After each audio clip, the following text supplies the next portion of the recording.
Olha o Andrei aqui.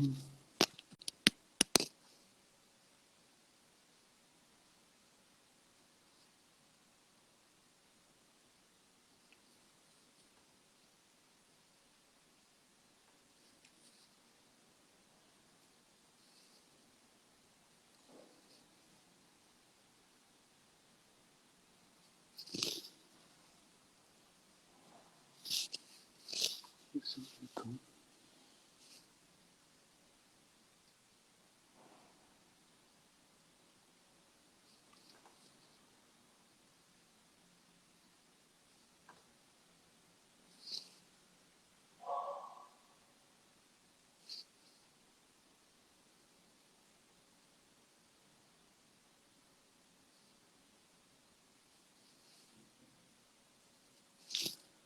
Andrei, estou te convidando aqui, Andrei. Mas não estou conseguindo que você entre.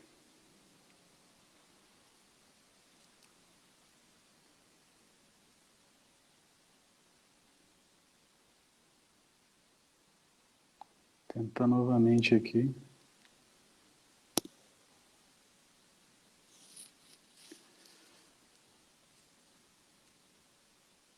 Tô.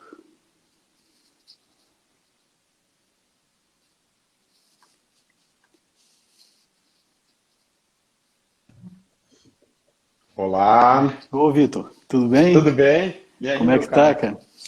Tô Tudo tentando ver legal? se eu, tô tentando ver se eu consigo convidar o Andrei aqui, mas não, peraí, não está conseguindo entrar. Deixa eu tentar aqui de novo.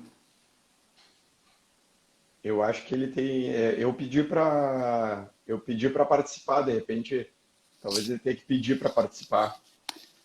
Andrei, eu acho que você está no grupo aqui. Se você puder pedir, Parece no cantinho direito ali. é, é melhor você pedir para participar, cara. Tenta ver se você consegue pedir para participar, porque eu não estou conseguindo aqui te convidar. Eu estou mandando o convite aqui. Deixa eu ver mais uma vez.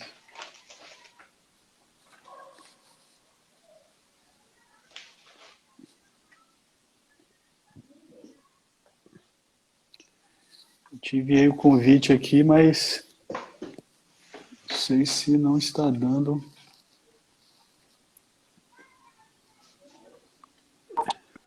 Opa, agora foi. Grande Andrei. Aí, Ô, Tudo bem, cara? Como é que você tá? boa noite. boa Eu só consegui noite. entrar pelo celular. Ah, é É, eu pelo tô no celular Pelo celular mesmo. computador eu não também. consegui. O computador. Pelo computador é mais complexo. Ah, entendi. Eu tava tentando pelo computador aqui. Eu tava me sentindo um jurássico aqui, tentando e não consegui. Desculpa, pessoal. Desculpa, Vitor. Desculpa a todos que estão ouvindo. Imagina. Boa noite, pessoal. Ah, grande Andrei. Bom, primeiramente eu gostaria aí de agradecê-los, agradecer o Vitor pela aceitação do convite em nome do IDI, do Instituto de Direito e Inovação. Agradecer você também, Andrei, pela aceitação do convite aí para participar deste debate. Hoje nós do IDI nós estamos com um projeto chamado Diálogo com o Autor, em que cada semana a gente está tentando ver se consegue trazer alguém da área de literatura e da área jurídica para a gente conversar um pouco sobre a obra, sobre as obras produzidas ou sobre a obra produzida. E hoje a gente vai conversar com o Vitor de Paula Ramos, grande amigo, sobre o livro Prova Documental. Eu tenho aqui essa primeira edição, inclusive a primeira edição infungível, com a Aí, dedicatória aqui do Vitor. E esse livro já está na segunda edição, né, Vitor? exatamente. Boa noite aí a todos, boa noite a todas. Boa noite, Daniel, André. Muito obrigado aí por esse gentil convite, né? Fico muito honrado. Vou te dizer que eu tenho a primeira edição também aqui, viu, Daniel? Porque a segunda edição eu recebi hoje lá no escritório, ainda não fui buscar. Ah, não tenho nem a minha segunda edição ainda. Então estamos em Mas primeira mão aqui. não, e esse livro aqui, para mim, é um livro que preenche uma lacuna que há muito tinha dentro do estudo da prova. A gente tem muito pouca coisa produzida em relação à prova documental. Mas eu vou fazer a apresentação de vocês aqui para a gente já começar esse diálogo. E o Vitor, ele é mestre e doutor em Direito, é professor do curso de raciocínio probatório lá na Universidade de Girona. O Andrei também, grande amigo, é membro do Ministério Público Federal, como eu, e é mestre e doutor em Direito também pela Universidade de São Paulo, é uma das nossas referências aí na área de processo penal dentro da instituição. E, Vitor, e para a gente não, para eu não me alongar muito, eu já gostaria de a gente já começar um pouco a conversar sobre a obra. E eu queria saber de você, primeiramente, assim, antes de passar para o Andrei, que o Andrei é que vai fazer as suas considerações sobre o livro, vai trabalhar um pouco a interlocução entre o processo civil e o processo penal dentro desse ambiente de raciocínio probatório. E eu já queria perguntar para você, assim, Vitor, como que você se identificou com o tema? A partir de que momento você começou a tratar desse tema relacionado à prova, os temas relacionados à prova como um todo, e por que a prova documental, que foi um estudo que você desenvolveu já no seu pós-doutoramento. E eu gostaria também de ter muita curiosidade em relação de saber sobre sua relação com o professor Michele Tarufo, como é que se deu essa aproximação sua com ele, porque você, inclusive, é um dos tradutores da obra do professor Tarufo, traduziu para o português Uma Simples Verdade, que é uma das grandes obras do professor. E eu gostaria de saber como é que se deu essa aproximação e também como é que se deu a sua aproximação com a Escola de Girona, a ponto de você hoje ser professor lá do curso de raciocínio probatório da Escola de Girona. E quais foram suas grandes influências aí? Estava ouvindo um dia o professor Jordi, que é um dos expoentes da Escola de Girona, ele falou, as minhas grandes influências foi Córdoba e Pavia. E ele conseguiu montar todo o seu estudo sobre raciocínio probatório, que tem hoje uma grande influência aqui no Brasil. Por exemplo, na Universidade de São Paulo, né, André? Nós temos hoje uma linha de pesquisa sobre prova e verdade, que é capitaneada pelo professor Gustavo Badaró, e que muito dessa linha de pesquisa vem dos estudos que foram desenvolvidos pelo professor Jordi na Escola de Girona. Então, Vitor, eu gostaria, antes de você fazer, inclusive, um resumo sobre o livro, de que você abordasse isso. Como é que você se começou a estudar a matérias relacionadas à prova, o raciocínio probatório como um todo, dentro de um contexto valorativo mais, né? E o que te levou a se aproximar do professor Tarufo, a se aproximar da Escola de Girona, a trazer as premissas dos seus trabalhos a partir do desenvolvimento desses estudos capitaneados ali na Escola de Girona. Então tá com a palavra. Perfeito. Obrigado aí, Daniel, pela gentil introdução aí. Vocês estão me escutando bem? Tá muito bom. Me ouvindo bem? Tá. Não, então, a vida ela é feita de inúmeras coincidências e eu sempre digo que a gente vai misturando a figura que eu tenho, que a gente tem uma tinta e cada um tem uma coloração específica de tinta, e conforme a gente vai fazendo o desenho da nossa vida, a nossa tinta vai misturando com a tinta das outras pessoas. E lá pelas tantas a gente tem uma coloração que tem uma contribuição de cada pessoa, do nosso pai, da nossa mãe, do nosso irmão, dos nossos amigos, e academicamente funciona da mesma forma. Eu entrei desde muito cedo para o processo. Eu comecei estudando processo civil, com meu mestre desde sempre foi o Daniel Mitidiero. E em 2008 eu fui fazer um ano na graduação lá em Milão, na Universidade de Milão, a convite do professor Eduardo Ricci. E eu tinha assim, grande admiração pela Escola de Milão e a influência que a Escola de Milão teve assim, na processualística brasileira, né? E eu estava numa fase, assim, foram anos de iniciação científica, depois lá na Europa, que eu estudava muito. Eu estava estudando muito, muito, muito, muito. Uma coisa que eu via na doutrina italiana desde aquela época era que havia claro que vários e vários autores e várias autoras, mas que, na média, o que acontecia era, olha, quem sabe mesmo de processo é o que eu venda, o Carnelucci e o Calamandrei. Né? E a partir deles a gente desenvolve o resto. Né? E claro que o que eu vendo, o Carnelucci e o Calamandrei, foram indubitavelmente fundamentais. Né? Mas eu sentia muitas vezes as coisas colocadas em mais do mesmo. E teve uma vez que eu estava, inclusive, no avião, que eu li o meu primeiro texto do professor Michele Tarufo, que era o texto Atuazione Esecutiva dei Diritti. E aquele texto era um texto comparado, em que o professor Tarufo dizia o seguinte, olha, tudo que a gente fala aqui na Itália sobre execução civil, a gente está completamente ultrapassado. A gente tem que pensar fora da caixa. E aqui está o que a Inglaterra faz, aqui está o que os Estados Unidos fazem, aqui está o que a Alemanha faz, aqui está... Ou seja, vamos fazer assim, assim, assim, e vamos propor outra coisa. Eu disse assim, nossa, mas esse cara aqui ele tem um pensamento diferente. Né? E aí calhou que eu estava nos últimos meses ali em Milão, e eu mandei um e-mail para o professor Tarufo, dizendo que eu estava admirando muito a obra dele. Depois daquele primeiro texto, eu comecei a ler uma coisa atrás da outra, do que ele escrevia, e eu estava muito encantado com os textos dele. E calhou que o que aconteceu foi que o professor Tarufo, que eu imaginei que não ia nem me responder o e-mail, foi muito gentil. Eu tinha pedido para assistir uma aula dele, ele disse que não estava mais dando aula, já tinha entrado de férias à faculdade, mas que eu poderia ir no escritório dele para conhecê-lo. E aí foi que eu fui lá no escritório dele, e aquelas coincidências da vida.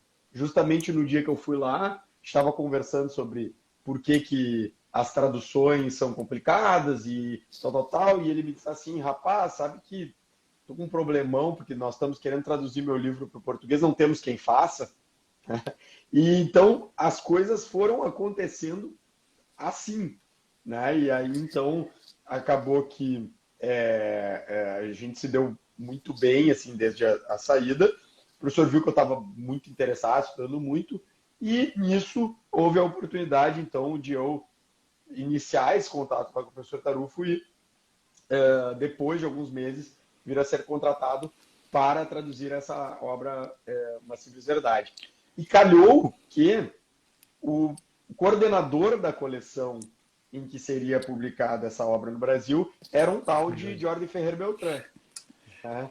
Isso em 16, né? Isso em 2009. 2016. 2009. 2009? 2009. E aí mandei e-mail pro tal do Jordi Ferrer e tal, até que, lendo o livro do Tarufo e tal, eu tinha aquele livro grosso da prova dei Fatti, dos meios de prova, né, que ele escreve com vários autores, e via lá Ferrer,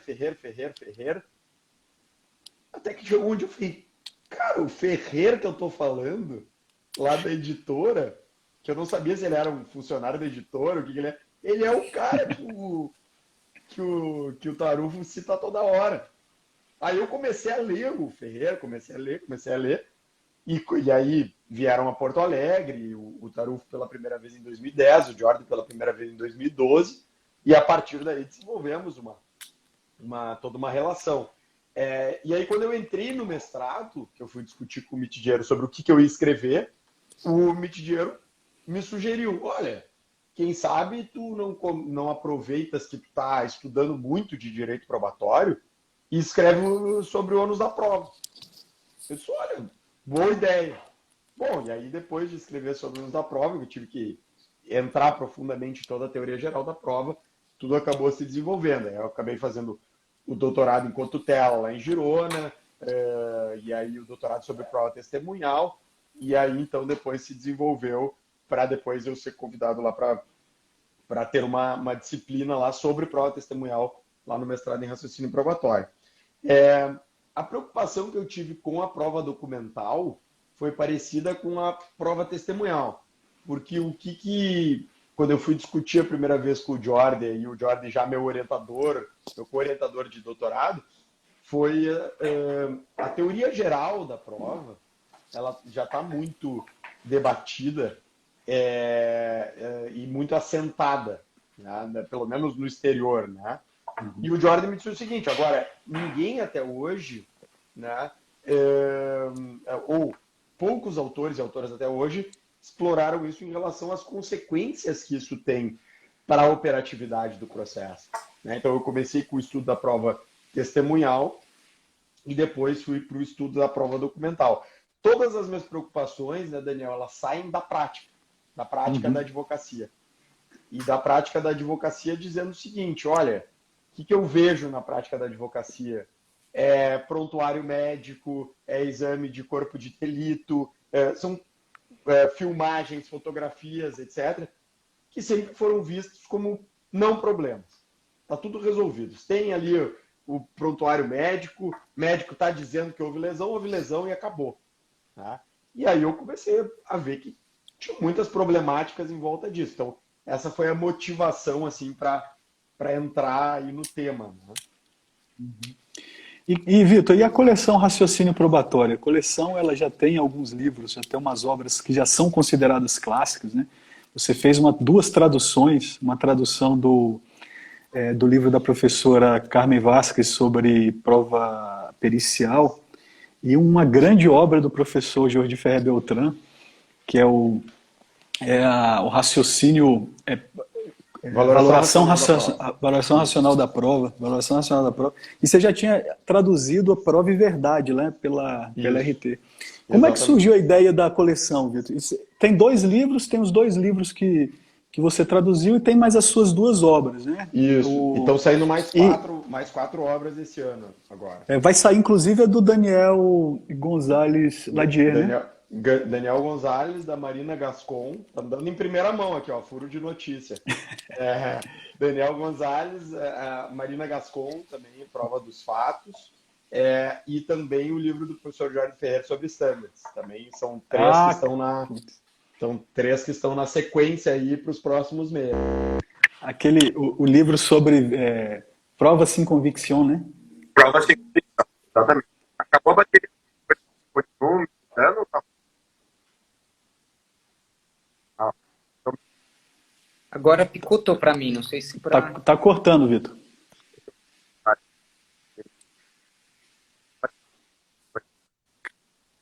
Tá. Eu acho que...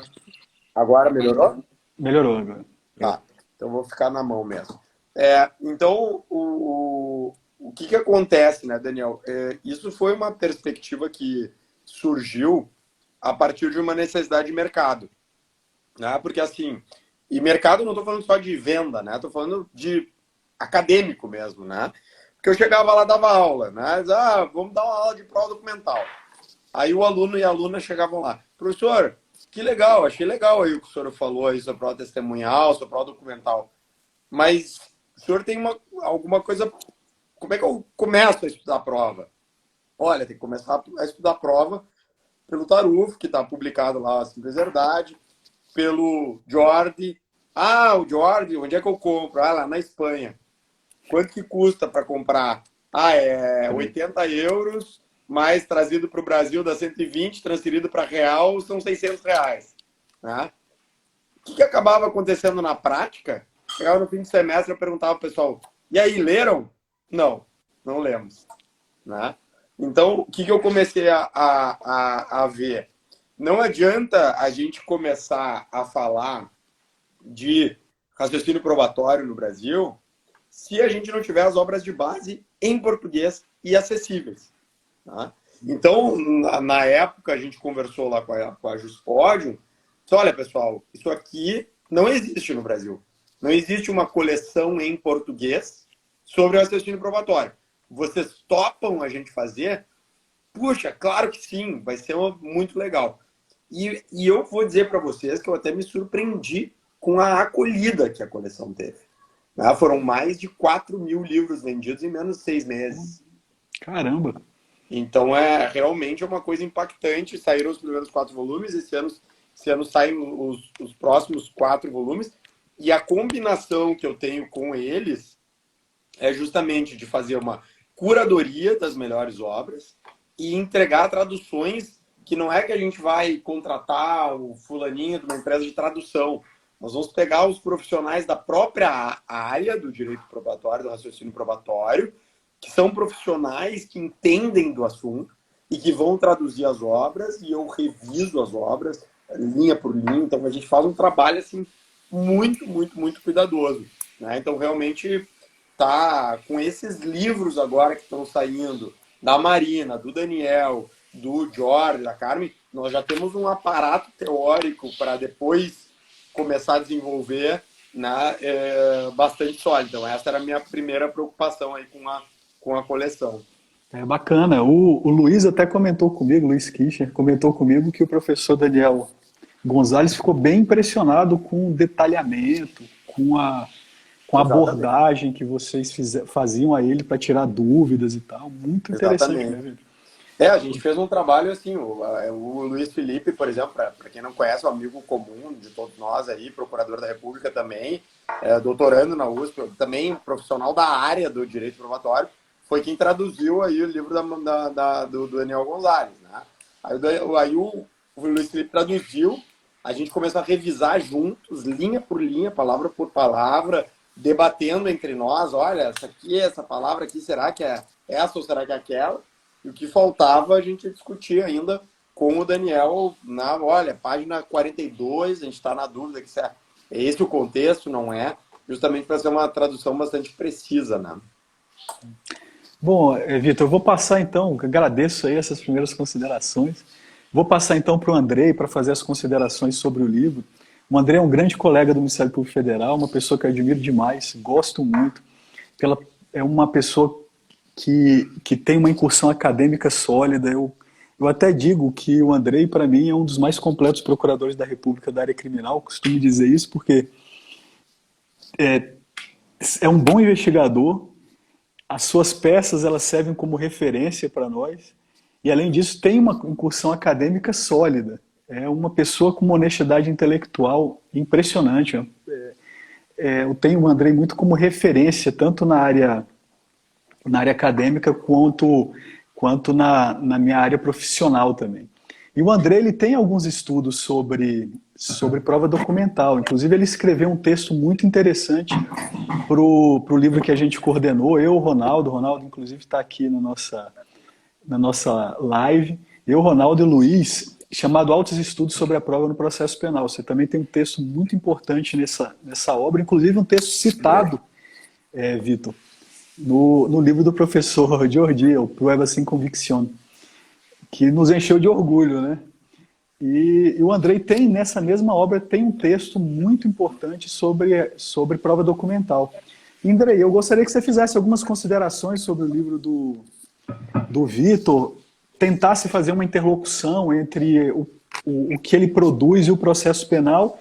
E aí, caso você tenha alguns questionamentos, a gente está aqui com o autor, né, para buscar entender um pouco mais. O Vitor até coloca no livro dele que as palavras, quando a gente escreve, a pessoa ela passa a interpretar aquilo como algo que às vezes não é o que o autor quer. Então aqui nós estamos com o autor para saber realmente o que ele quis.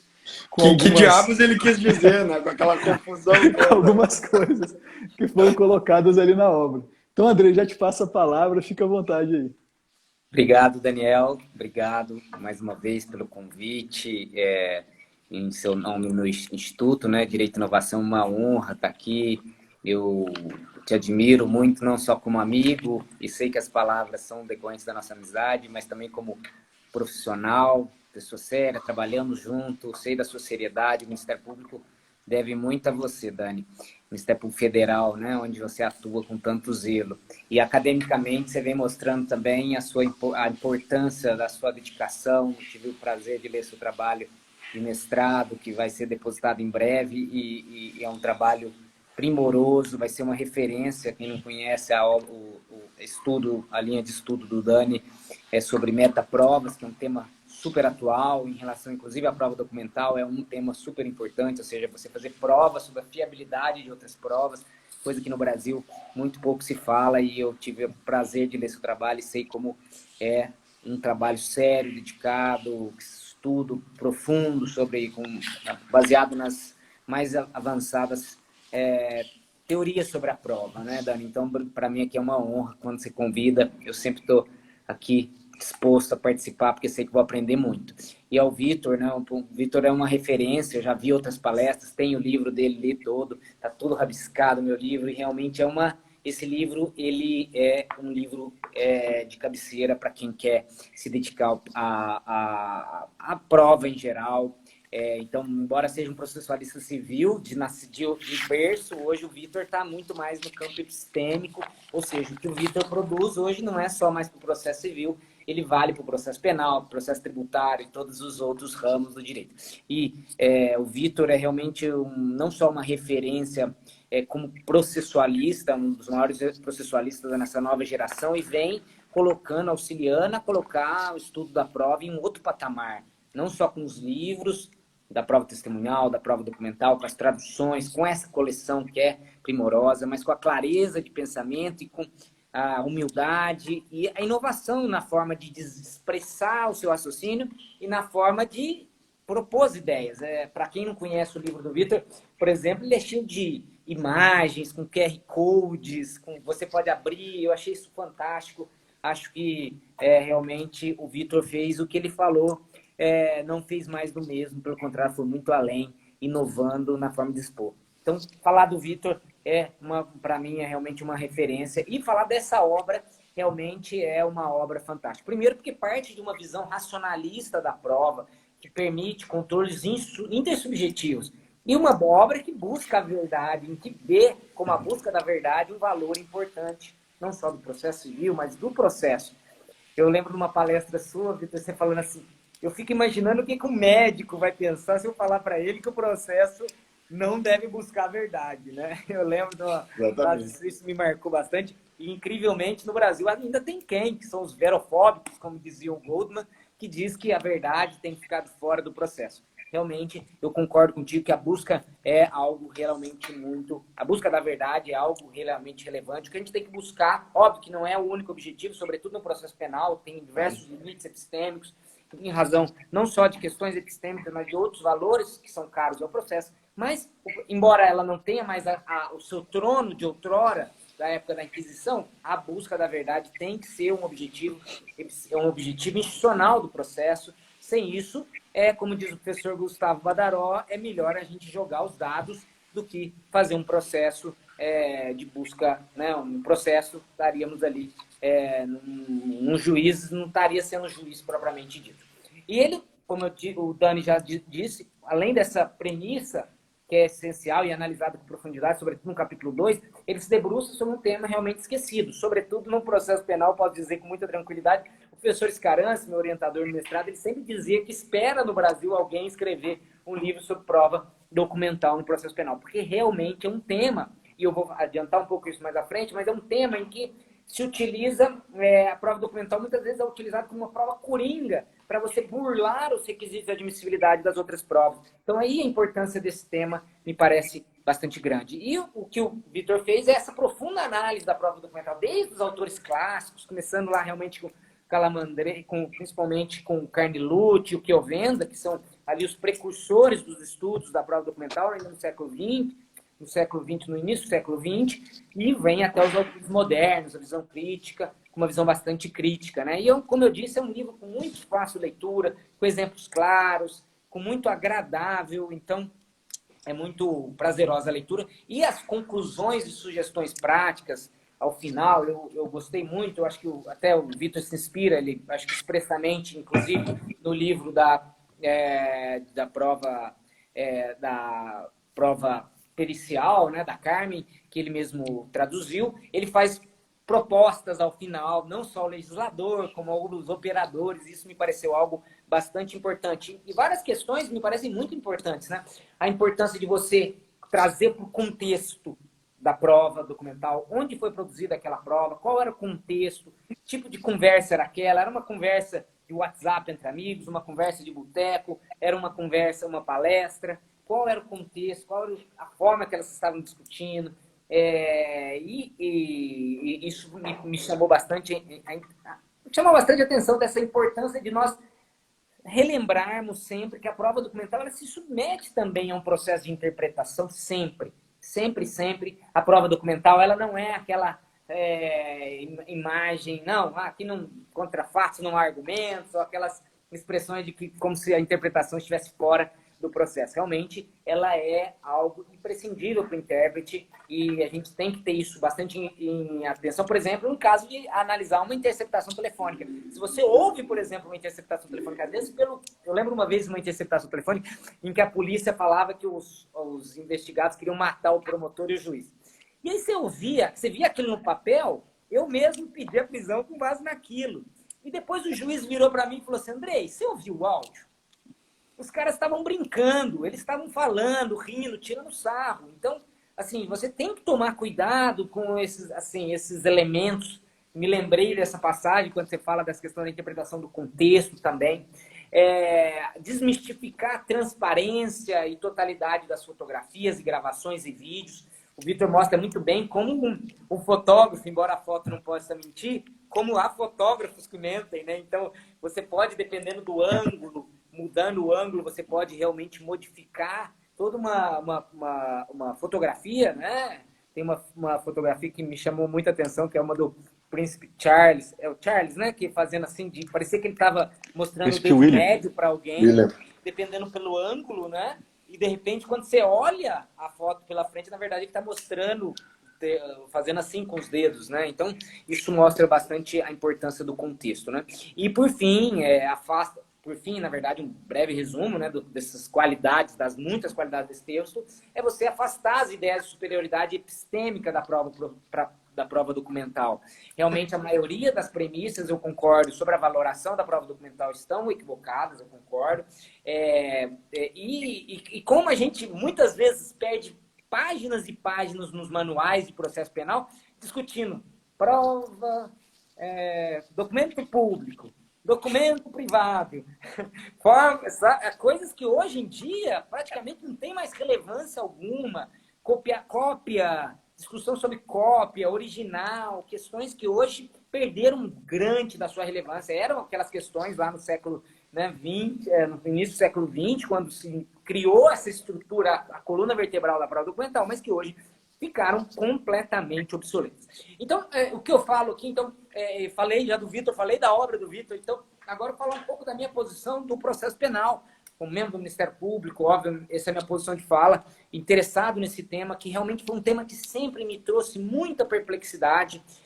Como eu disse, o professor Scaran sempre criticou a falta de estudos da prova e, sobretudo, a prova sendo utilizada como uma deturpação dos outros meios de prova, como uma forma de prova anômala ou um sucedâneo de prova. Na verdade, ele usa essa expressão sucedâneo de prova como um desvirtuamento das outras provas. Mas o que é importante dizer é que, se no processo civil a prova documental ela sempre teve muita relevância, por quê? Na prova documental, nos negócios em geral, ela sempre foi pré-constituída como uma forma de eu vou comprar um imóvel, eu sei que no futuro eu preciso de uma prova daquele imóvel. Então, eu pré-constituo para futuramente me garantir. Então, por isso que o professor Tarufo diz que a prova documental sempre gozou de muita força e influência no processo civil.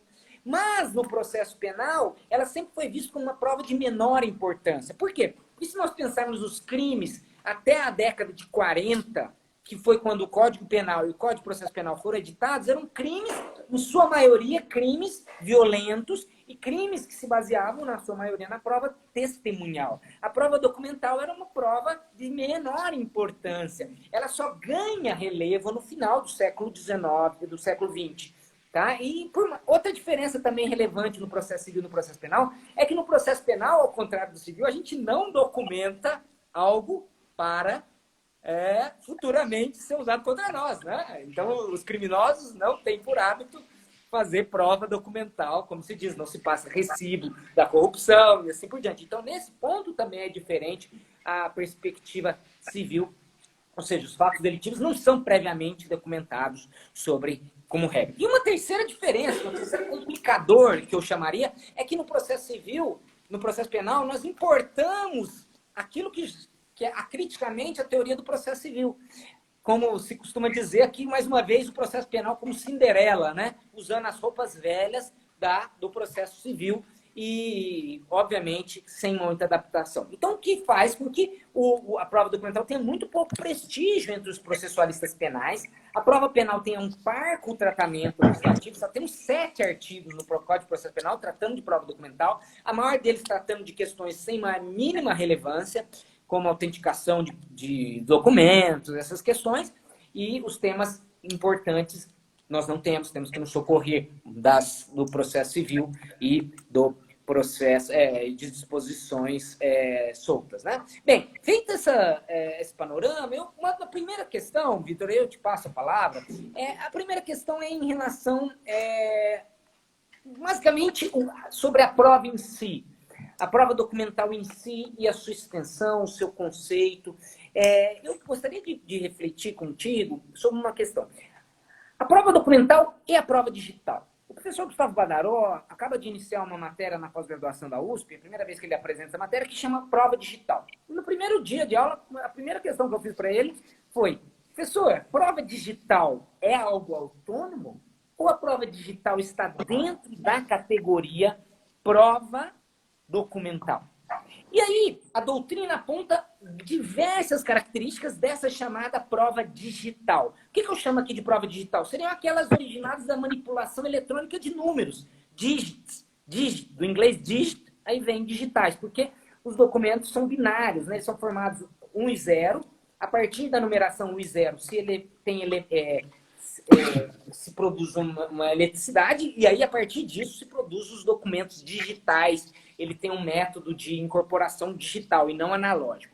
A partir disso, a doutrina... Então, essa prova digital, que não se confunde com a prova eletrônica, na minha leitura, essa prova digital, ela tem diversas características. A mais importante na minha leitura é o que alguns chamam de imaterialidade, o que eu não concordo, me parece que é muito mais uma desmaterialização. Por quê? Porque ela não é algo palpável, você não consegue ver aquela sequência numérica em linguagem binária. Tá? Ela, sem um suporte físico, sem uma intermediação de equipamento, você não consegue ver aquilo, ela é desmaterializada. Alguns falam em imaterialidade, mas não me parece bem a expressão, porque imaterial é aquilo do pensamento, e não é bem o caso. Mas, tirando essa questão, me parece que essa característica da imaterialidade é uma característica importante, que traz outras características. Por exemplo, a dispersão. Uma prova documental, por exemplo, uma investigação por um crime de pedofilia, essa prova pode estar em um provedor, ter sido publicado em um país, a prova está armazenada em outro e ter sido divulgada em outro. Há uma dispersão geográfica que traz diversas consequências internas. Se você pensar na questão do juiz. Em um país, por exemplo, como o Brasil, uma publicação de uma cena em São Paulo, que é vista em Recife, e qual vai ser o juiz competente? Qual vai ser o órgão central para investigar isso?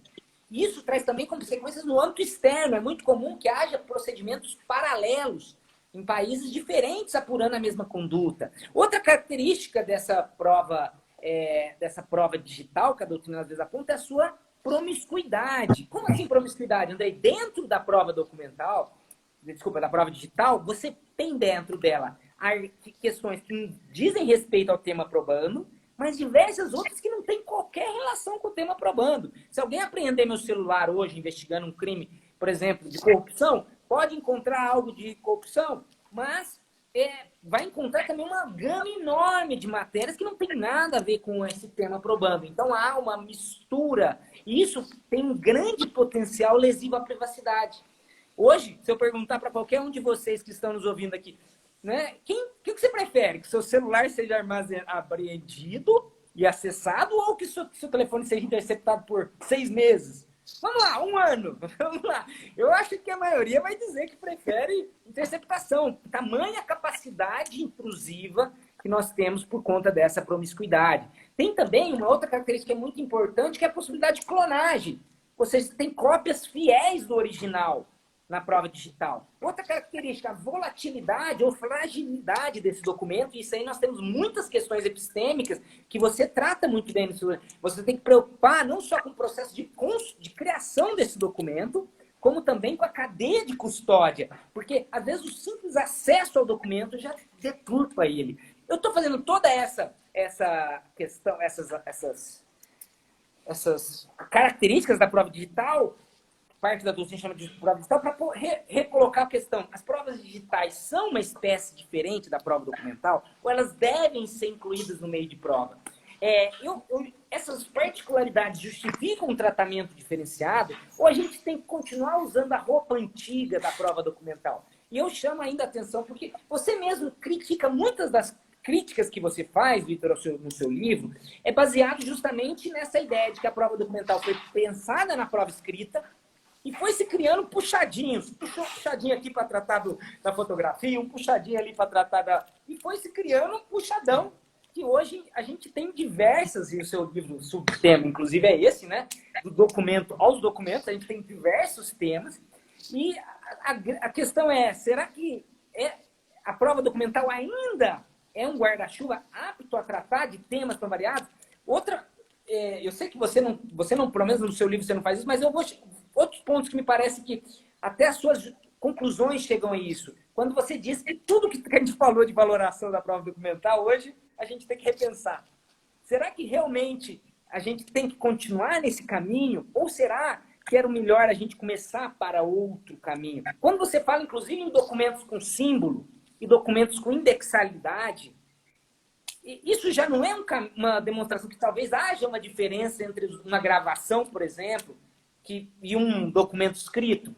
Isso tudo, para, né, concluindo, eu tenho uma metáfora. Um dos meus professores no mestrado, eu fiz mestrado em Sevilha, ele dizia que às vezes a gente faz como os bêbados, né, num conto que tem os bêbados num porto, e os bêbados, dois bêbados assim, procurando uma carteira embaixo da luz, né? E aí o guarda chega e fala assim, você perdeu sua carteira aqui? Ele falou, não perdi. Então por que você está procurando aqui? Ele falou, porque é o único lugar que tem luz. Às vezes a gente procura respostas onde a gente talvez não vá as encontrar. Então eu fico pensando se realmente nós estamos usando a prova documental como algo que realmente dê respostas, ou que seria melhor abandonar esse documento, mantê-lo lá naquele canto e começar um novo meio de prova. Vitor, depois tem outras, né, dúvidas, mas eu acho que essa, pelo menos para a gente começar, eu acho que é uma pergunta de premissa, de base, né, que eu acho que é importante. Eu gostaria muito de ouvi-lo sobre isso, Vitor. Obrigado mais uma vez, meu caro. Perfeito, muito obrigado aí, meu caro. É muito interessantes as provocações e é até interessante que você tenha usado a palavra puxadinho, porque na segunda edição do meu livro eu incluí um subcapítulo que se chama Dois Puxadinhos na Teoria Geral da Prova Documental. A expressão é exatamente puxadinho. Depois a tradutora para o espanhol perguntou como é que ela traduzia isso pro espanhol. Mas olha que coisa interessante, né, Andrei? O Carnelucci nos dizia lá atrás o seguinte: prova documental é papel, cartátil, dizia o Carnelucci, e escrito. Tá? Bom, isso foi... O Carnelucci escreveu sobre isso ali na década de 20, década de 30, né? 36, aquele livro de prova dele. Tá? O que estava acontecendo nessa época? A câmera Leica 1, que foi que começou a popularização da fotografia, estava iniciando. Em 1925 foi a câmera Leica 1. Então o Carnelucci chegava e dizia assim, olha, agora estão surgindo até outras coisas aí, como esse negócio aí da fotografia e tal. Mas o documento, via de regra, é escrito em papel. Quando surgiu a fotografia, a gente já tinha que ter percebido que as coisas estavam mudando. Né? O mais interessante, André, é que na primeira metade do século passado, além de ter a ideia de que o documento era escrito em papel, predominava, não só na teoria jurídica, mas na teoria da própria semiótica, a ideia de que o texto contém um sentido unívoco. O juiz não precisa interpretar a lei. O que o Venda dizia lá, a vontade concreta da lei. O juiz vai lá e encontra a vontade concreta da lei, tipo um arqueólogo, né? Vai lá com os pincéis, lá, tira da terra e acha o sentido. E na teoria da fotografia é a mesma coisa. Bom, quando surgiu a fotografia, lá pelos anos 40, já era para o pessoal ter começado a dizer, não, mas espera aí, é escrito em papel, mas agora bagunçou, porque não é mais assim, né? Não, mas vamos fazer o seguinte, ó, vamos fazer um puxadinho. A prova documental agora tem a reprodução mecânica. Então, mas o que é a reprodução mecânica? É uma forma mais direta de provar, mas é que nem a escrita, é a mesma coisa. Tá, entendi. Ok. Aí chega lá nos anos 90. Bom, sendo que na segunda metade do século não só a gente desconstruiu a ideia de universidade dos textos, de universidade da fotografia no campo da semiótica, né? Tá aí o nosso amigo Douglas Fischer aí, que é um grande fotógrafo, pode não nos deixar mentir. E na segunda metade então surgiu isso. Mas não só isso. Começou a surgir fax, depois surgir tomografia, etc, etc, etc. Foi mudando. O fax é o quê? O fax é um documento escrito, não necessariamente, pode ser uma fotografia, pode ser um desenho. E aí? E o e-mail, o que é? O e-mail daí surge nos anos 90. Na minha opinião, Andrei, quando surgiu a doutrina italiana falava de prova informática, né? Quando surgiu lá nos anos 90. Documento informático. Aí, o que muda no documento informático? Não, é que tem como base o computador. Tá, mas e aí o e-mail é o quê? É uma reprodução mecânica? É um documento escrito ou é uma prova digital? Ou é uma prova informática? Né? O extrato do banco é o quê? Eu imprimi o meu extrato do banco, que está baseado num algoritmo lá do banco. Eu imprimi aquilo, tirei um print screen e mandei para o Daniel por WhatsApp. Meu, tô duro esse mês, não tenho dinheiro. Olha aqui meu extrato. O que é isso aí? É um documento escrito? É um documento digital? Aí o Daniel, para me sacanear, ele vai lá e imprime esse documento com o meu extrato e bota lá sei lá, um dia a gente vai almoçar e ele leva o documento. Olha aqui, ó, como tá o extrato do Vitor. Isso é o que? É um documento escrito? É um documento digital, porque virou um e-mail? Qual que é o original? Né? Então, essas barreiras, elas foram mudando. E a gente foi fazendo puxadinhos na teoria geral. Qual que é a minha opinião? A minha opinião é de que a gente não ganha. Tá? E aí, aqui a gente discorda com muitas pessoas que eu respeito, que eu admiro, de falar em prova digital ou não digital, informática, não informática.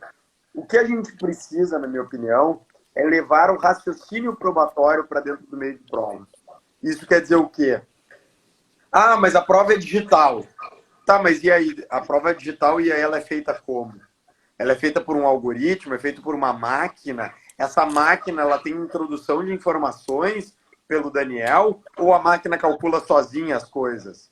Né? E se ela calcula sozinha, qual é o algoritmo que ela utiliza? Será que a gente não está usando um algoritmo racista? Não está usando um algoritmo que vai chegar à conclusão de que quem é advogado ganha, né? Que nós três tem que fazer uma seleção, o algoritmo seleciona que só o cara que é advogado pode se dar bem. Não é um algoritmo imparcial, tem um advogado, 2 procuradores da República. Então, todos esses temas, eles dizem respeito ao raciocínio probatório. E isso, Andrei, na minha opinião, não é diferente em relação ao papel e ao documento digital. Porque eu vou pegar, mas é um documento escrito. Hoje eu analisei, por exemplo, um prontuário médico, tá? Num caso de homicídio, tá? O que diz esse prontuário médico? Tem lá informações. Prontuário médico é tudo igual? Não. Tem prontuário médico que é escrito à mão. Tem prontuário médico que é escrito à mão pelo próprio médico. Tem prontuário médico que é escrito à mão pela enfermeira que atendeu, pelo enfermeiro que atendeu. Tem prontuário que é escrito a lápis. Tem prontuário que é escrito a caneta. Tem prontuários de hospitais grandes que são feitos no computador com um software que não permite alteração posterior. Né? Então, são vários tipos de prontuário.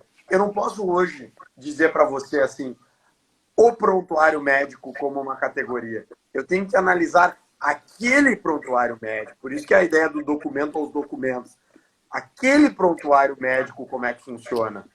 Aquele prontuário médico é um papel de pão que qualquer um que passa ali escreve?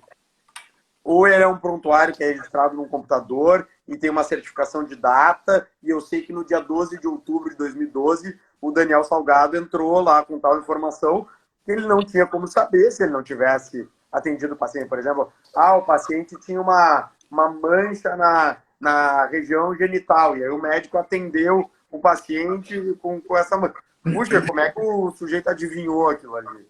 Né?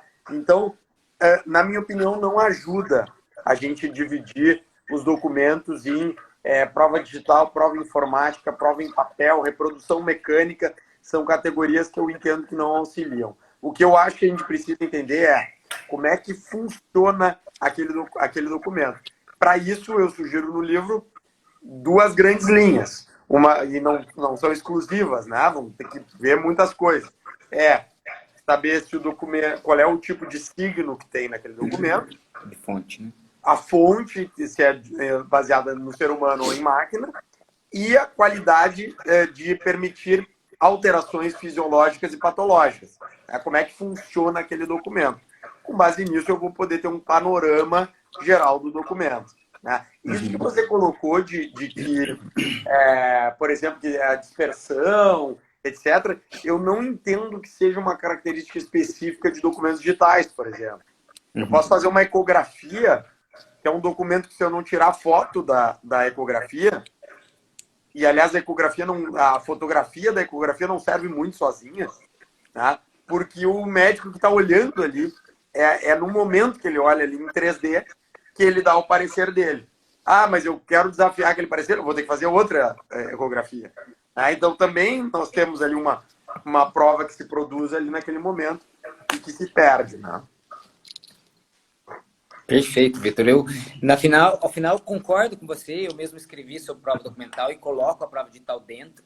A doutrina italiana parece que caminha nesse sentido de dizer que há, na verdade, uma mera diferença na representação, que é uma representação digital e que, na verdade, ele tem as mesmas características do documento. Então, eu concordo contigo. O professor Gustavo parece ter uma visão um pouco diferente de que essas características mudariam, mas eu, no final, acabo concordando, era muito mais uma provocação mesmo.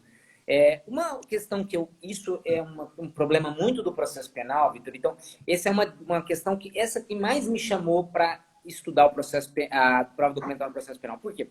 Porque a amplitude do conceito de prova documental, ao menos aquele tradicional, tudo aquilo que representa um fato, e a elasticidade das regras de produção da prova documental fizeram, muitas vezes, com que, no processo penal, por exemplo, você pode juntar a prova a qualquer momento.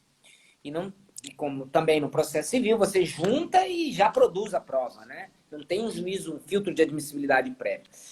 Isso fez, essa elasticidade na produção da prova, fez com que a prova documental se transformasse muitas vezes numa prova coringa, numa prova que é utilizada para burlar os requisitos e condições de admissibilidade de outras provas. Eu sei que eu acho que o nosso maior atraso realmente esteja na questão do raciocínio probatório. Mas me parece, eu fui até lendo um texto do Carlise, Gaetano Carlise, ele fala, olha, quando a gente pensa em prova, especificamente ele tratando da prova digital, mas me parece que a gente tem no processo penal esses meios de prova pode-se aplicar aos meios de prova em geral, a gente tem que pensar nas questões epistêmicas, que aí me parece que entra a questão do raciocínio probatório, mas nós temos que pensar também nas questões éticas jurídicas, que são geralmente as limitações dos direitos envolvidos, né? Tantas questões epistêmicas e, sobretudo, as limitações dependem muito de como ele é regulamentado, aquele meio de prova. Então, um exemplo, a gravação ambiental. Antes não tinha uma regulamentação da gravação ambiental, o pacote anticrime veio e disse, olha, como regra, a gravação ambiental precisa de ter uma ordem judicial. Inclusive caracterizando como crime quem grava sem autorização do juiz, fora das hipóteses legais. Mas ele não diz quando precisa e quando não precisa de autorização judicial, mas ele veio e trouxe essa disciplina. A minha dúvida e no caso de uma gravação, feita por um policial com uma câmera, né? Aqui em São Paulo estamos usando essas câmeras, essa gravação feita por ele é uma prova documental ou é uma gravação ambiental? Se for uma gravação ambiental, precisa da ordem judicial ou não? Outros exemplos, a prova documental pode ser utilizada para você juntar um depoimento prestado em outro processo ou um depoimento escrito, uma declaração por escrito. isso não está burlando a própria regra do contraditório, que eu sei que é uma preocupação sua também. A próprio laudo dos assistentes no processo penal, a perícia é feita pelo perito oficial. Quando a parte junta como prova documental um laudo de um assistente ou de um perito contratado, isso não está burlando os requisitos previstos no código? Então, eu sei que a sua preocupação maior é o raciocínio, mas a gente, no processo penal, isso é uma preocupação que me parece que muitas vezes não se enfrenta, que é como a gente delimitar o conceito de prova documental para que ele não invada os outros meios de prova e seja utilizado como uma forma de burlar esses requisitos, esses procedimentos, né? Então, essa eu acho uma dificuldade bastante grande, né? Porque senão, dependendo do conceito, você pode incluir tudo ali na prova documental e eu vou usar ali, desde um parecer em segunda instância de um jurista, eu falo que é prova documental, e assim por diante eu posso incluir tudo no processo. Então, essa é uma preocupação que no processo penal me parece que nós temos, né, Vitor? Eu não sei qual é a sua posição em relação a isso, eu sei que você enfrenta a questão da prova documentada e prova documental, mas você critica até essa classificação, mas eu queria te ouvir como você, essa questão mesmo de burla, né, como a prova documental, como um sucedâneo de prova, né? Não sei se isso é uma das suas maiores preocupações, mas isso para a gente é uma preocupação bastante grande no processo. Perfeito. Olha, André, a pergunta que é excelente, né? Ela se resolve, na minha opinião, com uma questão basal que é assim: contraditório. Contraditório, via de regra, ele vai ser prévio, salvo quando o ordenamento tiver razões para que ele seja diferido, não é? Então, por que quando faz uma interceptação telefônica não se avisa para o sujeito: olha, Daniel, vamos fazer uma interceptação aí para você, chama o seu advogado aí para a gente debater se essa é a melhor forma ou se esse telefone é o melhor para a gente interceptar ou é o outro? Que a gente frustraria a finalidade da prova. Então, isso quer dizer o quê? Quando eu posso fazer o contraditório na produção da prova, eu já tenho que fazer o contraditório na produção da prova. Tá? Quando eu, por alguma razão, não posso, eu tenho que fazer o quê? E quando eu estou falando vale para tudo. Tá? Eu tenho que preservar as características daquela prova e preservar a sua reconstrução o máximo possível, de modo que quando eu for dar vista para a parte contrária tenha condições de refazer o raciocínio probatório daquilo ali. Isso envolve, por exemplo, a cadeia de custódia. Tá? Tem o sangue lá que foi recolhido. Mas onde que está? Estava num envelope que ficou jogado lá 5 dias lá na praça e depois a gente foi lá buscar. Pô, mas peraí, como é que a gente sabe que o sangue é aquele mesmo, que não é, né? Mas isso vale... Estou dando exemplo de sangue, etc., mas isso vale para a prova documental também. Né? Ou seja, uma gravação é uma prova unilateral? Depende. Ela é unilateral na formação, pode ser unilateral na formação, mas eu posso, por exemplo, preservar metadados, né? Filmagem. Eu, quando junto filmagem num processo, eu junto os metadados que demonstram que eu não alterei aquele arquivo, que demonstram qual foi o horário que as coisas aconteceram, que demonstra que eu consigo cruzar, por exemplo, que o Vitor entrou na empresa em tal horário, está aqui a roleta, os dados da roleta da empresa, está aqui os metadados da roleta, está aqui a filmagem do Vitor entrando, está aqui os metadados da filmagem. Tá? Então eu consigo cruzar essas provas e consigo, com isso, ter uma segurança muito maior. Então, me parece que há muita confusão, tá, no tratamento da prova documental sobre o que significa ser unilateral. O que a gente quer evitar é que não haja contraditório. Tá? Então, que não seja possível a gente fazer uma prova que eu não dê a possibilidade para a parte contrária dialogar. E isso se resolve, na minha opinião, e é o que eu sugiro no livro, pelo requisito da autenticação. Ou seja, eu vou chegar lá em juízo e vou dizer assim, olha, André, essa aqui é uma filmagem aqui que mostra como a rua em que aconteceu o acidente, ela tem buracos. Mas de quando que é isso aqui? Como é que foi feita essa filmagem? Qual foi a câmera que foi utilizada? Em revistas de fotografia, por exemplo, o Douglas está aqui para me corrigir, tem lá dito, foi tirado com a máquina tal, com tal abertura, com tal velocidade. Por quê? Para o leitor poder tirar suas conclusões a respeito do funcionamento daquilo. Então, muito do que a gente discute sobre esse problema tá aí. Agora, esse subterfúgio que você colocou, ele precisa realmente ser evitado. Por quê? Eu posso ouvir a testemunha, né? Mas eu vou pedir para ela declarar por escrito e aí ela não vem em juízo. Tá, mas espera aí. O que aconteceu? Não, a testemunha estava morrendo e eu pedi para ela no leito de morte. Tá bem. Eu vou aproveitar o depoimento lá da fase policial no que for cabível, porque a gente já sabe que é a melhor memória que a gente tem, né? Que legal. Agora, a defesa vai poder, quando introduzir a sua versão, se tiver perguntas para complementar, vai precisar poder fazer essas perguntas. Então, dependendo do que for, a gente vai poder preservar. Isso se vê muito na questão dos diálogos obtidos por interceptação telefônica. Se eu mantenho os metadados da gravação, mantenho as gravações, dou acesso a isso à defesa, né? É claro que eu não vou convidar o advogado da parte para participar da interceptação, né? Mas aí, se eu não facilito nenhum desses dados para a defesa, eu também não estou permitindo contraditório, né? Então, são esses os vários problemas. Bom, André, a gente está quase no final aqui já. A gente está quase no final. Eu queria só fazer duas perguntinhas. Uma pergunta para vocês dois, na realidade. A primeira é quanto à questão da falsidade documental, Vitor. Nós temos dois tipos de falsidade. Você trabalha isso também no seu livro. Nós temos uma falsidade material, né, e uma falsidade ideológica. E nem sempre o documento que é falso materialmente, ele venha a ser ideologicamente falso. Então, pode ser que o conteúdo daquele documento ele venha a ser verdadeiro. No processo penal, no processo civil, parece que o CPC ele não traça claramente qual seria a consequência em caso de uma falsidade do documento, de uma declaração ou de uma arguição com declaração de falsidade do documento.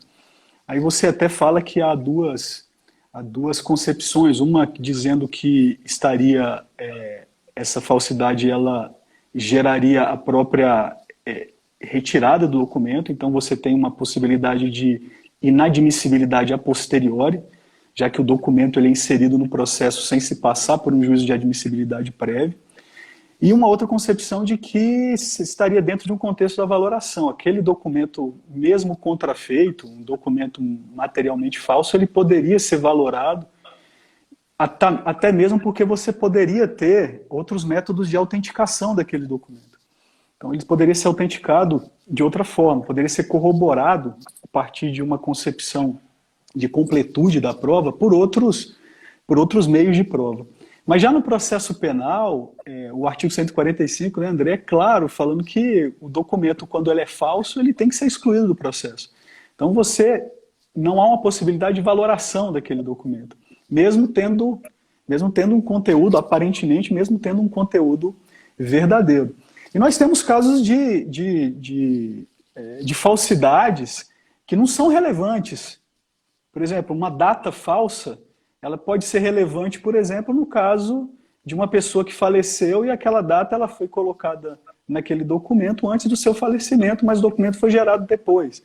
Mas há determinados casos em que não há relevância numa alteração de data, ou numa testemunha que não assinou um documento, precisam ter duas testemunhas e uma delas não assinou o documento, mas está lá como se tivesse assinado. Então eu gostaria de ouvi-lo, Vitor. Se você você deixa em aberto isso no livro, você não enfrenta esse problema, mas eu gostaria de te ouvir o que você acha. Porque o professor Marinoni e o professor Arenreich, ele tem uma posição falando que essas provas elas não poderiam ser sequer admissíveis, ou seja, dentro dessa admissibilidade a posteriori, porque as provas elas precisariam ser produzidas dentro de um padrão ético. Eu gostaria de te ouvir sobre isso e depois ouvir o Andrei também, qual é a concepção dele, se ele concorda que deveria ser realmente excluída ou se há a possibilidade de você submeter à valoração esse documento, levando em consideração a possibilidade de se ter outros métodos, outros meios de autenticação daquele documento. Dentro do sentido que você coloca de autenticação, Vitor, que é que ele ser aquilo que ele né? Sim. Exatamente, exatamente. É uma questão muito interessante, viu, Daniel? Porque a discussão para o pessoal que está nos acompanhando aí que não leu o livro, né?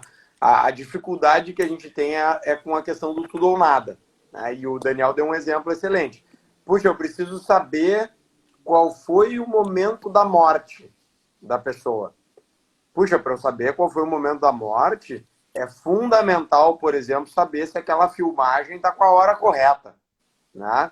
E se alguém alterou o horário da filmagem, isso vai ser fundamental para aquela informação. Agora, vamos imaginar que alguém realmente falsificou o horário da filmagem, né? Tá, mas e aí? Aparece uma pessoa dando um tiro na outra. Né? Aquilo ali nós vamos excluir. Não, essa prova aqui acabou. Isso aqui não, já vimos que a data é falsa, vamos apagar. Ou a gente tem outras formas de dizer assim, cara, isso aqui a gente consegue ver que saiu lá da câmera lá da empresa, a gente consegue ver que as imagens não foram alteradas, a única coisa que foi alterada foi a data. É relevante essa prova? Eu acredito que sim. Né? Claro, agora a gente vai ter que demonstrar que a gente conseguiu preservar o conteúdo e a integridade daquela prova, principalmente no processo penal. A acusação vai ter que mostrar claramente que houve... agora, muitas vezes, o tipo de falsidade vai mudar. Né? Uma coisa é se utilizar tortura no réu, e aí vai se fazer o cara assinar lá com alguém forçando a mão do cara, ou qualquer coisa nesse sentido, né? Ou a própria polícia vai escrever alguma coisa lá. É uma coisa gravíssima, seríssima, né? Agora, pode acontecer de daqui a pouco se recuperou informação de dentro de uma empresa, que a informação foi alterada pelas pessoas de dentro da empresa tentando alterar a prova para encobrir os seus atos. Aí, não, mas daí não é relevante. Não, é relevante. Principalmente se a gente puder traçar onde que foi a alteração. Né? Claro, pode ter casos que a alteração no documento, que eu chamo de alteração patológica, ela inviabilize o documento. Que a gente já não tem mais como saber, a gente não tem cadeia de custódia, não tem metadado, não tem nada. Então a gente não sabe que foi no dia 12 de outubro que foi alterada aquela informação. Como é o caso de um prontuário médico escrito a caneta, que o sujeito vai lá e tem 1 miligrama escrito, tem 10 miligramas escrito, o sujeito vai lá e apaga o 10 e deixa 1. Né? Não vai ter como saber quando é que foi isso que foi escrito. Né? Mas se for, por exemplo, num software, eu consigo pegar isso.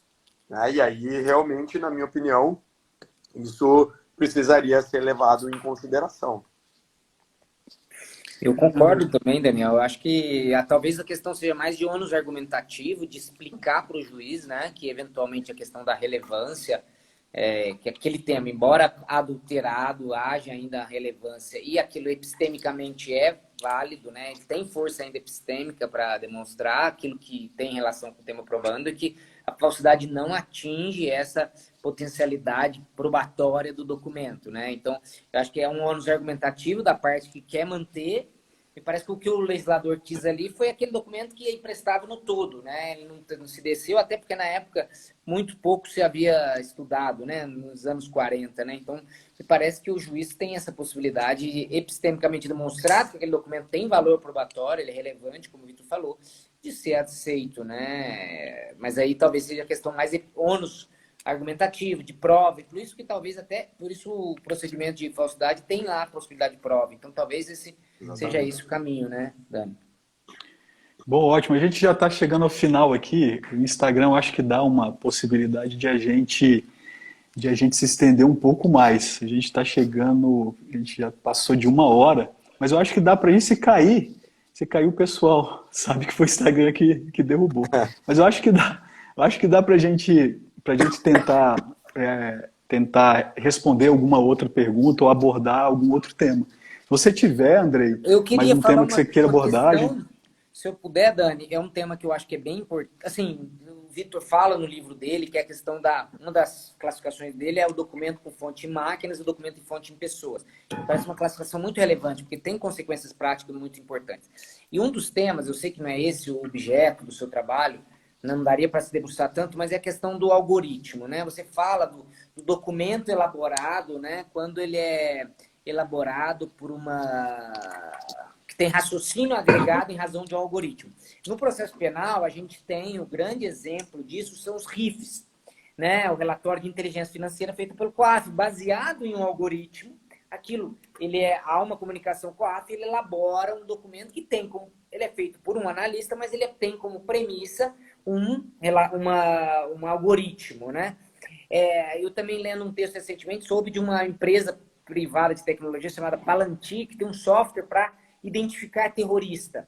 A minha dúvida é, você falou, olha, para o raciocínio probatório, que é justamente nós tirarmos consequências, aceitar essas consequências epistêmicas desse documento, a gente precisaria ter acesso ao algoritmo. Aí a minha pergunta é dupla. Como a gente fazer para acessar o algoritmo em questões que envolvem direito de propriedade? Essa empresa pode não ter interesse em abrir esse software. E segundo, é a questão do próprio COAF. Se o COAF abre esse algoritmo, no dia seguinte todos os lavadores vão se adequar a esse algoritmo de maneira reversa, ou seja, para não aparecerem nos relatórios. Então essa é a minha dúvida. Eu concordo com as suas premissas de que a gente tem muito perigo, de que o algoritmo tenha questões racistas, sobretudo procurar minorias e assim por diante. Eu tenho a mesma preocupação, mas eu também tenho como a gente equilibrar com essa questão do sigilo do algoritmo. Não sei se você já tem alguma Sim. resposta para isso, Vitor. É uma pergunta de $1 milhão, aliás, de bem mais milhões de dólares, viu? Porque, assim, esse é um debate que está sendo travado lá nos Estados Unidos a propósito de um software chamado TrueLL, que é um software que faz análise de perfil de DNA. Então, a análise de DNA, como é que a gente fazia normalmente? Botava os dois espectros e ficava lá o cientista lá comparando os perfis, né? Chegando a uma conclusão. Com o tempo isso foi se desenvolvendo e tal. E hoje existe esse software que chega lá à conclusão e diz, esse sangue aqui é do Vitor, com 99,999% de chance. Como é que você sabe disso, software? Porque eu tenho 170 mil linhas de algoritmo.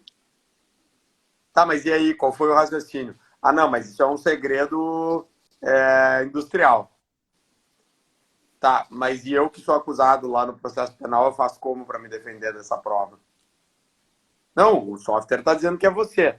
Tá, mas e se o software... Vou fazer uma brincadeira aqui, né? O software é feito para perseguir advogado, né? Para perseguir professor. Tá, e como é que eu sei? Né? Então, o algoritmo... Então, essa discussão foi travada. Minha opinião é assim... Dá para a gente resolver isso tendo isso no ponto de vista civil, né? Tendo questões de confidencialidade. Então, por exemplo, o advogado vai poder analisar, mas ele tem que assinar um non-disclosure, tem que analisar não sei onde. Existem formas de fazer isso, tá?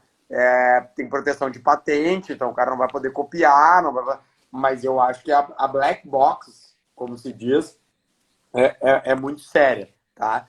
Essa coisa dos relatórios, mesma coisa, né? É claro que existe essa preocupação, puxa, o pessoal vai se adaptar, só que tem também um limite do que dá para se adaptar, né? Porque a questão é a seguinte, mas aí vai soar o alarme lá quando o sujeito compra joias de valor muito alto, né? Ou quando acontece não sei o quê.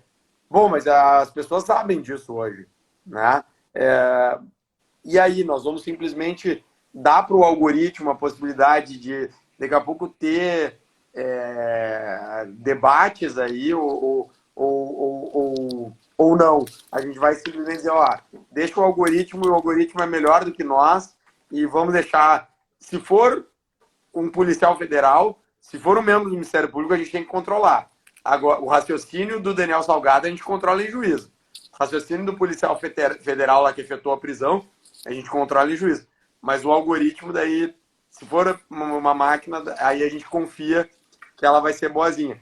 Então, eu acho que a gente... Como que a gente resolve, eu também não sei. Tá? É uma pergunta muito complexa. Mas eu realmente não confio em algoritmo se eu estiver no banco dos réus. O algoritmo apontou que eu sou culpado pelo crime que aconteceu ontem. Eu sei que eu não pratiquei esse crime e eu quero provar que o algoritmo está errado. É uma discussão muito difícil mesmo. Obrigado, Dani, mais uma vez. Eu não sei se... Bom, acho que cabe. Eu vou fazer só uma última pergunta aqui, Vitor. Uma pergunta mais relacionada às premissas do seu trabalho. Você é um dos seguidores da Escola de Girona. Então, a Escola de Girona é toda construída a partir de um modelo que o professor Jordi chama de modelo racional da prova. E ele faz uma distinção entre o modelo racional e o modelo persuasivo. Então, ele fala... mas eu acho que essa distinção que ele faz é muito mais relacionada a um aspecto subjetivo do convencimento do juízo, né? E aparentemente esse modelo está muito ligado a um aspecto demonstrativo da prova. A minha pergunta é, dentro daquilo que você desenvolveu no seu livro, você desenvolve muito a questão da linguagem, você trabalha um pouco de semiótica no livro, você está trabalhando a linguagem, a gente trabalha a interpretação, e trabalhando a interpretação, eu acho que a gente chega em um modelo também persuasivo. Então, o próprio professor Tarufo, em um dos textos dele, eu acho que é aquele texto que ele critica, que ele dialoga com Larry Laudan, 3 observações sobre a crítica de Larry Laudan aos estándares probatórios. Ele até coloca como um aspecto residual dentro do raciocínio probatório a plausibilidade. Às vezes ele chama de plausibilidade, às vezes ele chama de coerência. E a minha leitura disso é que, por exemplo, se você tem um conjunto de prova, esse conjunto de prova, ele pode apontar para uma hipótese, como pode apontar para uma outra hipótese contrária àquela hipótese. Então, o mesmo conjunto pode apontar para 2 hipóteses diferentes. E ele fala, ó, nesse aspecto, a gente precisa levar em consideração a plausibilidade para saber qual a hipótese que seria a hipótese prevalente naquele caso especificamente. Aí eu te pergunto, não tem um viés persuasivo? A prova não seria também um pouco, como o professor Danilo Quirigini coloca, não teria um viés persuasivo também, além do viés demonstrativo? Nós não teríamos também um viés persuasivo na prova? Ou seja, provar também não seria argumentar, Vitor? Então, é uma pergunta excelente, Daniel, e eu acho que é o seguinte, ó, tudo depende do que a gente está considerando. Está parecendo deu um reflexo aqui. O que a gente está considerando dentro dos argumentos. O que o Jordi está nos dizendo não é que não seja relevante a argumentação, não é que não seja relevante debater, não é que o direito não tenha um aspecto dialógico, inclusive porque contraditório é isso. Né? Contraditório é dialogar no momento de estabelecer quais são qual é o objeto da causa, em estabelecer qual é a prova que eu quero produzir, etc, etc. O que o Jordi critica é a ideia de que, para que eu considere que uma decisão está justificada, eu pergunte para o juiz assim, convenceu ou não convenceu?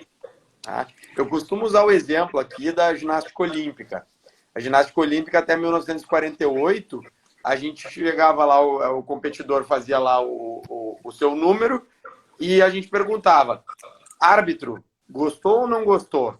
Gostei. Daniel, que nota você deu? Dou 10. Vitor, 4. Andrei, 6. Tem como a gente se criticar? Não, porque a gente não, a gente pediu se convença, né? A partir de 1948 a gente começou a ter critérios. E aí, se o código de pontuação diz que o sujeito caiu com a mão no chão, apoiou a mão no chão, ele perde 5 pontos, e o Daniel deu 10, o Daniel errou. Aí a gente diz, Daniel, você errou na pontuação que você deu. Agora, os árbitros na ginástica olímpica, um dá 9,48, outro dá 9,6, outro dá 9,3, mas não acontece de um dar 9,8, outro dá 2, né? Então, esse é o aspecto que o Jordi está querendo chamar a atenção. Não é a eliminação do diálogo, né? É o fato de que a existência objetiva, há provas suficientes a favor da hipótese, é o que vai determinar que se possa considerar aprovado. E aí que ele trabalha com a lógica da aceitação. Eu aceito que está provado que P, né, como uma forma de, dentro do processo, se entender que algo foi provado. Então, eu aceito como verdadeiro dentro de um nível de suficiência probatória. Exatamente, exatamente. Aceito como verdadeiro dentro de pelo conjunto probatório que há no processo. Mas isso eu não estou pedindo para o juiz ou para a juíza me diga o que você acha. O STJ, seja no processo civil, seja no processo penal, tem uma posição meio assim. Né? Às vezes diz assim, está provado é o que o juiz disser. Mas também o juiz não pode dizer qualquer coisa. E o juiz tem que se convencer com base nas provas. Tá, mas então nós estamos dizendo que tem uma objetividade. Não, o juiz que vê o que ele acha. Então a gente vai para um lado e vai para o outro, né, muitas vezes. É o artigo 157, eu acho, do CPP, né, que fala da apreciação da prova, né? É 155 ou 157? Né? 155 ou 157. Fala da convicção. Mas aí o STJ, quando vai interpretar, ele diz que à luz dos elementos... Pô, mas peraí, então, é a convicção de cada um? Ou são os elementos? Ou, né? Então, há essa confusão que o que eu entendo que o Jordi está tentando desfazer, né? Então, o professor Jordi, quando ele fala de um modelo persuasivo, ele diz, ele está mais ligado a essa questão do subjetivismo judiciário e não ligado à possibilidade de argumentação dentro de um procedimento probatório. Exatamente. Tanto que no prova sem convicção, o que ele está pretendendo é, de uma vez por todas, assim, convicção tem que estar fora.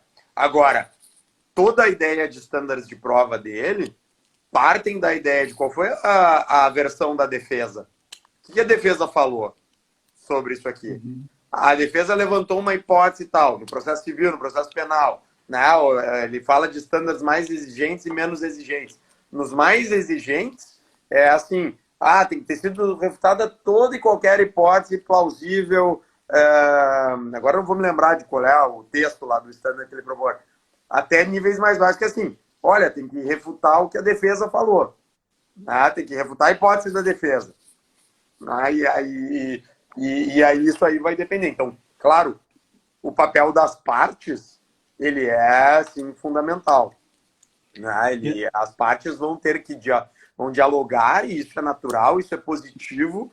Inclusive, dentro da prova, é um fator que legitima a prova. Né? Eu poder me manifestar não só sobre o documento, o papel, vamos dizer assim, né, quando é em papel, mas sobre o que gerou o documento.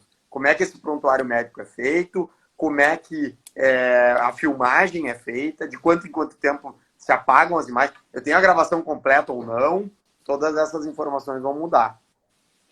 E Andrei, como é que você vê essa questão do convencimento, da captura subjetiva do juiz, de repente? Acho que eu concordo com o Vitor que nós temos que ter um método que a construção do sistema ele não pode ser baseado em algo subjetivo, porque de outra forma a gente não vai ter como ter controles intersubjetivos, né? Você vai estar dando para o juiz um poder incontrastável. Isso, óbvio, eu também concordo que a gente não vai excluir o convencimento. As partes, ao fim e ao cabo, o que elas querem é convencer o juiz. Isso é. Mas a gente não pode definir e estruturar um processo penal à luz do que as partes querem. Se você perguntar para o juiz, qual que é a finalidade da prova? é me convencer? Assim, é algo que, então, se é convencer, então a gente parou a conversa ali, não vamos ter como fazer qualquer tipo de controle, né? Eu concordo que para as partes, numa perspectiva das partes, realmente é a finalidade de convencimento, no júri, que é muito de convencimento, isso realmente tem um papel importante, mas a gente não pode construir um sistema sobre uma premissa de que não, da perspectiva das partes, né? E não da perspectiva da busca de algo intersubjetivamente controlado, né? Porque do contrário, o sistema vai ser algo realmente decisionista, como diz o Ferraioli, Ferrajoli. não um processo penal que seja racional, um processo penal cognitivista de que fala ele, né? E aí eu não consigo criticar, né, Daniel? Eu digo assim, você acha bonito esse mapa que está atrás de mim? Não, eu não acho. Tá. Não, mas tinha que achar. Por que eu tinha que achar? Não, você está errado de não achar, porque eu e a minha esposa a gente adora. Ah, mas não gosto. Como é que eu critico isso? Não critico. Agora, se eu tenho critérios que dizem, esse mapa tinha que ser colorido, ele é preto. Né? Ele tinha que ser colorido, ele é preto e branco. Bom, tudo bem. Então aqui nós temos um problema. Né? Então na ginástica olímpica foi isso que eles fizeram. Bom, gente, já está chegando no final aqui. O papo está muito bom, muito gostoso estar com vocês aí. São duas pessoas que eu admiro demais. Mas a gente já está chegando no final, quase 1h30 já de conversa. E eu só gostaria de agradecer, Vitor, mais uma vez a sua predisposição em nos atender, em discutir um pouco o seu livro, que para mim é uma obra seminal sobre a prova documental. Era realmente o que nós estávamos precisando aí para preencher uma lacuna que existia dentro do processo. E eu tenho certeza que o Andrei vai produzir mais sobre prova documental também, Andrei. O Andrei tem um texto bem bacana sobre prova documental, que eu já falei no início, lá no Altos Estudos, né, Andrei? E que foi inclusive provocada essa sua produção pelo professor Scarance, né? Sim, com certeza. É um tema que eu acho que tem que haver muita ainda estudos. Foi antes do seu livro, né, Vitor? Então, depois mesmo lendo o seu livro, eu fui pensando como eu perdi linhas e linhas sobre temas que hoje realmente não são importantes e deixei de falar temas que são relevantes. Então, realmente, seu texto provocou muita reflexão, não só a mim, mas eu tenho certeza que a cultura acadêmica em geral no Brasil e no mundo inteiro. Vitor, parabéns pelo seu trabalho e para mim foi uma honra estar aqui. Aprendi muito hoje novamente. Agradeço você, Dani, mais uma Obrigado, vez. E ao Vitor aí, foi um prazer. O tempo voou aqui. Eu nem vi o tempo passar, gente. Obrigado aí, Andrei. Vou passar a palavra para o Vitor só para as suas considerações finais, Vitor. Perfeito. Não, eu quero agradecer imensamente ao Daniel, ao André, ao Instituto, porque realmente são debates como esse que fazem a vida acadêmica valer a pena, né? A vida acadêmica, a vida profissional, porque realmente a gente não faz nada sozinho na vida. Nada a gente faz sozinho. Então, eu aprendi muito aqui hoje e agora, depois do livro do Daniel, que com certeza vai sair depois ali sobre a prova sobre prova, eu vou ter que reescrever uma grande parte. Então, isso é o que tem que ser feito, a gente debater seriamente temas. Eu fico muito feliz com a oportunidade. O Daniel é um parceiro aí de muito tempo. O Andrei, eu quero também ficar muito feliz que a gente siga aí construindo muitas coisas juntos. E esse espaço aqui é maravilhoso. Eu só tenho a agradecer por ter me dado a honra, que é uma verdadeira honra de estar aqui hoje, debatendo esse tema para todos nós tão caro. Muito obrigado, pessoal. Valeu, Vitor. E, Andrei, só para as suas considerações finais. Obrigado, Dani, mais uma vez. Obrigado, foi um prazer estar aqui. Obrigado mais uma vez pela organização. Você é uma máquina de trabalho, de organização, eu fico sempre aprendendo como você é capaz de fazer tantas coisas com tanta qualidade ao mesmo tempo. E, Vitor, de minha parte, é sempre aprendo sempre que eu ouço você, a sua clareza e a sua proximidade com o dia a dia. Isso aí me inspira. Eu tenho muito, sempre gostei muito todos os seus obras, de tudo que li seu, e realmente aprendo muito com você e espero que você continue muito nessa produção, porque realmente você vem contribuindo e o que eu puder participar vai ser sempre uma honra para mim. ouvi-lo e trabalhar junto com você, ouvi-lo e trocar ideias. Realmente, esse diálogo, acho que o processo penal tem muito a ganhar com não só com as suas obras, mas com a sua reflexão crítica, Vitor. Muito obrigado mesmo. Para mim foi uma honra enorme, gente. Obrigado a Gente, todos. também agradeço demais vocês. Aí, para mim foi uma honra estar com vocês. Vocês sabem que eu gosto muito de vocês como pessoas também, além de acompanhar sempre o que vocês produzem. Sou um seguidor de vocês. E agradeço, em nome do Instituto, a presença de vocês, a possibilidade de a gente discutir o seu livro aqui, Vitor. E já convido a todos vocês a participarem do nosso próximo encontro, Diálogo com o Autor, na semana que vem. Nós vamos discutir um livro, Os 11, do Felipe Ricondo. E vai ser bem bacana, vai estar a participação do Danilo, já como mediador, e da Luísa, nossa colega do Ministério Público Federal, subprocuradora-geral da República, para ajudar no debate. Então, gente, muito obrigado mesmo, obrigado a vocês, e a gente fica por aqui e aguardo vocês na próxima. Valeu. Tchau, Valeu, gente. Boa Obrigado. noite. Grande abraço, gente. Até mais.